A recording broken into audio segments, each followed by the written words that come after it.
নমস্কার বন্ধুরা, মিটমিরা চ্যানেলে আপনাদের সকলকে জানাই স্বাগতম। আশা করি আপনারা সকলে ভালো আছেন। তো আসুন, আজকে আপনাদের জন্য নিয়ে এসেছি নতুন একটি রেসিপি। নতুন না, পুরনোই রেসিপি। খুবই সহজ আর সিম্পলভাবে করে দেখাবো আমি। এগ রোল বাড়িতে কিভাবে খুব সহজ পদ্ধতিতে তৈরি করবেন, তো সেটাই দেখাবো। তার জন্য এখানে একটি মিক্সিং বোল নিয়ে নিয়েছি। মিক্সিং বোলের মধ্যে নিয়ে নেবো ময়দা। নিয়ে নিচ্ছি 1 কাপ ময়দা। আমি বেশি বানাবো না, 2 পিস হয় সেরকমভাবেই নেব ময়দাটা। তো 1.5 কাপের মতো ময়দা নিয়ে নিলাম, আর ময়দা নেব না। দিয়ে দেবো স্বাদ অনুযায়ী লবণ,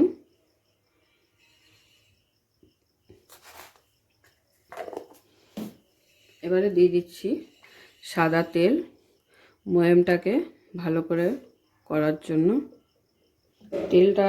সাদা তেলটা কিন্তু খুব ভালোভাবে ময়দার সাথে এইভাবে মাখিয়ে নিতে হবে। তাতে করে কি হবে, ময়দার যে ডোটা তৈরি হবে যখন, খুব নরম আর সফটই হবে। তো দেখুন, এবারে হাতে মুঠো করলে এরকম মুঠো হয়ে যাচ্ছে। তো সেইভাবেই ময়ামটাকে ভালো করে সমস্ত ময়দার সাথে একেবারে ভালোভাবে মিশিয়ে নিব। এবারে অল্প অল্প জল দিয়ে ময়দাটাকে মেখে নেব।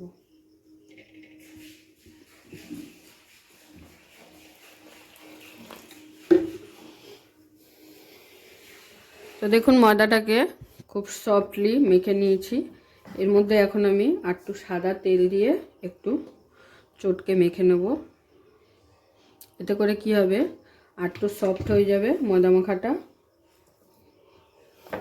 তো এবারে এটাকে 10 থেকে 15 মিনিটের জন্য রেস্টে রেখে দেব। ততক্ষণে আমি পেঁয়াজ আর শসা একদম ঝিরিঝিরি করে কেটে নেব। তো প্রায় 15 মিনিট হয়ে গেছে। আমি এখানে শসা, পেঁয়াজ আর কাঁচা লঙ্কা কেটে নিয়েছি। শসাগুলোকে একটু এরকম লম্বা লম্বা করে কেটেছি, আর পেঁয়াজগুলোকেও পাতলা পাতলা করে কেটে নিয়েছি। তো দেখুন কতটা নরম আর সফটি হয়ে গেছে, আঙুল হালকা করে দিলেই ডেবে যাচ্ছে। তো এবারে আমি রেডি করে ফেলবো।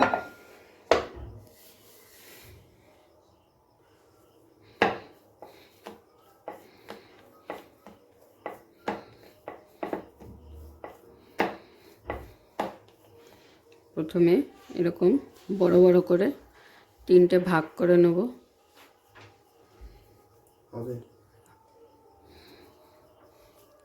একটু লেচিটা বড় কাটবো।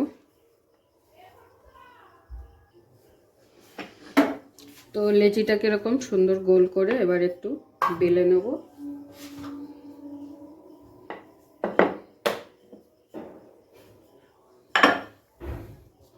একটু তেল দিয়ে দেব।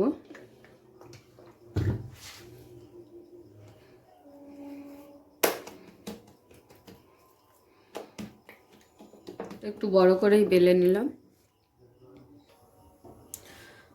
তাওয়া বসিয়ে দিয়েছি, তাওয়ায় দিয়ে দেবো সাদা তেল। তাওয়াতে তেল দেওয়ার পরে তেলটাকে ভালো করে ব্রাশ করে নেব।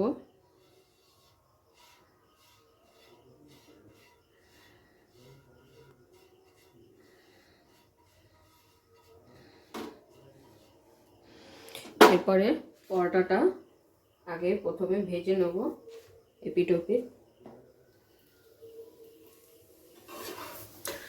তো এইভাবে এপিট ওপিট 2 পিঠই ভালো করে ভেজে নিতে হবে।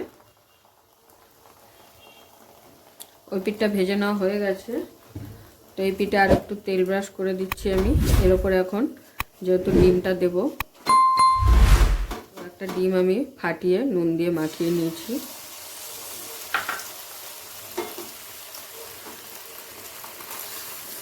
ডিমটা যাতে পরোটার গায়ে চারিদিকে লাগে, একটু লাগিয়ে নিতে হবে।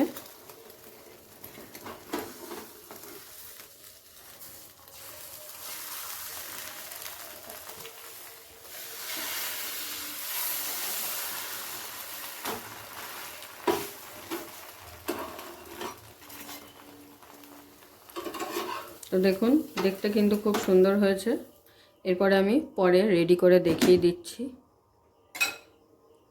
বাকিগুলো একইভাবে ভেজে নেব আগে। তো দুটো বলেছিলাম, সেখানে আমার 3টে হয়ে গেছে। তো 3টে পরোটাই আমি একইভাবে সুন্দর করে ভেজে নিয়েছি। এবার সাজানোর পালা। তো প্রথমে দিয়ে দিচ্ছি কুচনো শসা,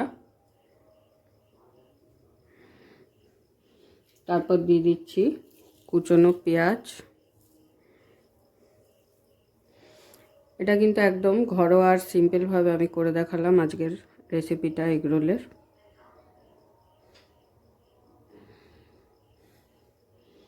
এরপরে দিয়ে দিচ্ছি সামান্য লঙ্কা, কাঁচা লঙ্কা। যারা খুব বেশি ঝাল খান প্রয়োজন হলে আর একটু লঙ্কা দিয়ে দেবেন। আমি এখানে সামান্যই দিলাম, যেহেতু বাচ্চারা খাবে।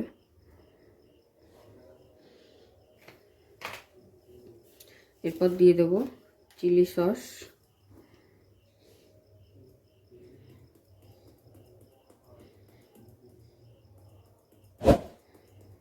আর দিয়ে দেবো টমেটো সস।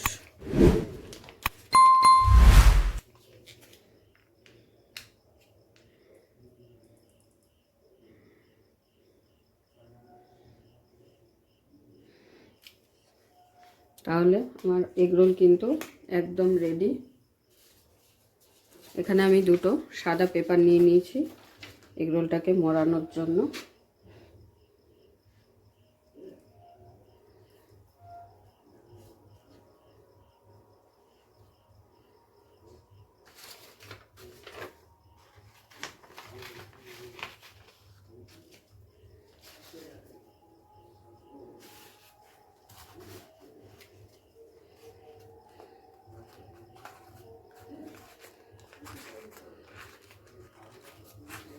তাহলে আমার এগরোল কিন্তু কমপ্লিটলি রেডি।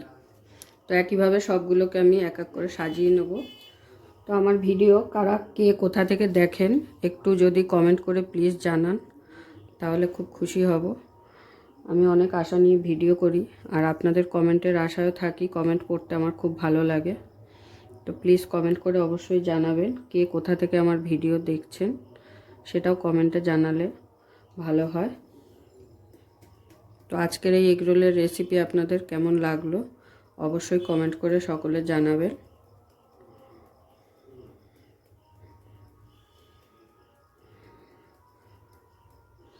যেহেতু বাচ্চারা খাবে, তো সেই কারণে আমি খুব বেশি সালাড বা সসের ব্যবহার করছি না, এখানে অল্প পরিমাণে দিচ্ছি। তো 3টে এগরোল কমপ্লিট রেডি একদম খাওয়ার জন্য। তো কেমন লাগলো আজকের ভিডিও অবশ্যই কমেন্ট করে সকলে জানাবেন। খুবই সিম্পলভাবে আর ইজিভাবে যখন তখন ঘরে বসেই বানিয়ে নিতে পারবেন এগরোলের রেসিপি।